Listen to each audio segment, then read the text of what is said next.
Good morning. My name's Executive Assistant Chief Alvaro Guzman with the Houston Police Department. Behind me, I have other members of the Houston Police Department's command staff. This morning, just want to provide an update to an officer-involved shooting that happened here at the intersection at Brettshire and Homestead. Preliminary information is that at approximately 7:56, we received a call regarding a suspect causing damage to a criminal mischief call, slashing tires and breaking windows.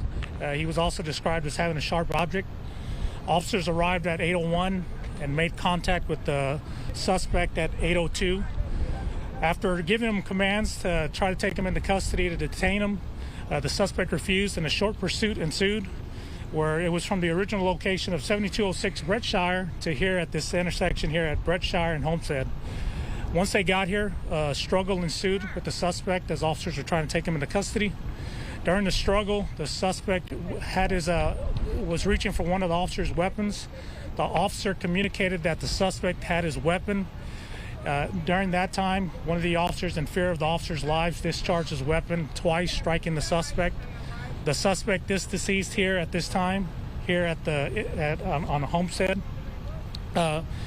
We do have our special investigative unit that's out here that's conducting the investigation, along with our Houston Forensic Science Center, who's processing the scene. We are reviewing all the body-worn camera, and as our policy is, that'll be released in 30 days. Again, everything is preliminary at this point. So with that, that's all we have right now. Are there any questions? Yeah, did the suspect ever actually get a hold of the firearm, or he was just reaching for it? So everything's preliminary. What we have, the suspect actually had his hand on the weapon. When he had his hand on the weapon, the officer communicated that to his partners, that he was reaching for his weapon, that he actually had his weapon. Again, at that point is when the other officer discharged his weapon. So a little bit about the officers.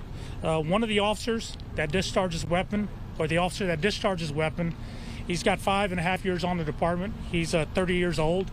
The other two officers that were also involved in this incident both have 3.5 years on. One is 31 years old, and the other one is 30 years old. When you say foot chase, was it a foot chase? It was. When they made contact with the suspect, they gave him commands, which he refused, and short foot pursuit began from the location where they were dispatched to here, which is about 600, 700 feet. Did the weapon leave?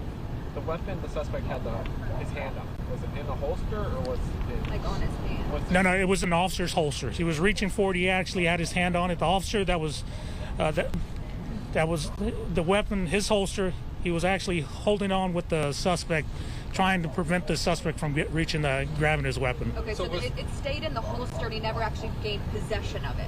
Yes, what we have right now, yes, he was reaching for it. So was there like some sort of tussle with the suspect and the officer, or was he just like trying to detain him, or what was going on? So they were trying to detain him. During that, there was a struggle here with all three officers. Officers were trying to get the suspect into custody. They were fighting and rolling around in the ground. At one point, the suspect was on top of the officer, which is when he was reaching, had his hand on his weapon in his holster. And when you made contact with the suspect, did he have a weapon on him, and if so, what was that weapon? That, we're still processing the scene. The call slip said that he had a sharp object with him, and he was causing damage, slashing tires, breaking windows. As soon as we get that, again, we're still processing the scene. All that's preliminary. Once we get that information, we'll release it at that time. Right now, it's unknown if he had an actual weapon on him at the time that officers made contact. Right now, exactly. We're still processing the scene, so that's still to be determined. So 3 officers are involved. One fired his service weapon. That's correct. And all 3, what is the status of all 3 in terms of their job? They're fine. Obviously, they'll be put on administrative duty, per our department policy, until the investigation is complete. Again, we have our special investigative unit out here, the DA's office, our union representative. Everybody's here. They'll be conducting all their investigations, parallel investigations, along with the Houston Forensic Science Center, who's processing the scene to gather all that evidence. So the suspect was on top of the officer when he was shot by the other officer? That is correct. So he's like really close to the officer. I mean, that could have gone sideways, no? That could have. We're very lucky. The officers came out here. They were trying to do their jobs. Again, they're giving commands to an individual. The individual disregards those commands. They pursue him. Once they pursue him, they're still trying to get him into control.